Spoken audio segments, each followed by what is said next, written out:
Another day, another basketball stories na naman ang pagkukwentuhan natin. At ngayon nga ay pag-uusapan natin ang balitang ang Denver Nuggets nga daw po ang magdidesisyon sa magiging playoff bracket ngayong season at ang naibalitang 4 na bagong player na makukuha pa ng Los Angeles Lakers. Bagamat man nga po malapit nang matapos ang regular season ay hindi para naman nga po natin alam kung sino ang maglalaban sa playoffs ng Western Conference. Sa sobrang dikit nga po ng record ngayon ng mga teams sa West ay sigurado nga po na magbabago pa ang pwesto nila sa standings. In fact, nakasalalay na nga po ngayon sa Denver Nuggets ang kapalaran ng lahat ng mga teams kung sino ang kanilang makakatapat sa first round ng playoffs.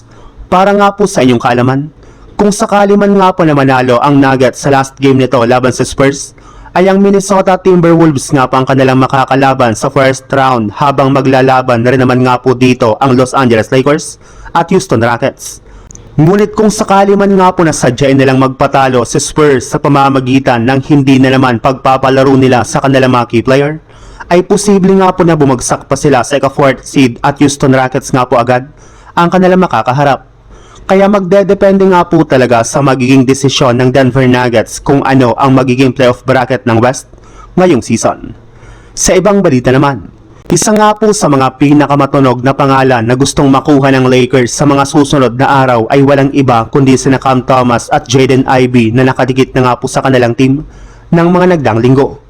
Ang problema lang base nga po sa rules ng NBA, hindi na nga po sila pinapayagan pa na maglaro sa postseason.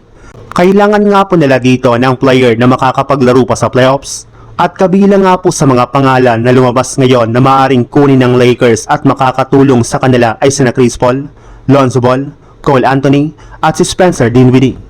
Kahit man nga po nagretiro na si CP3 ay pwede pa rin nga po siyang maglaro sa Lakers at tulungan ito sa darating na playoffs.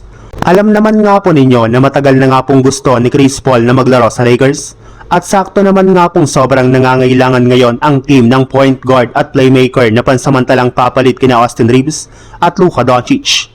Pwede rin naman nga po nila ditong kunin at pabalikin si Spencer Dinwiddie na napatunay ng merong chemistry kasama ang kanilang mga players.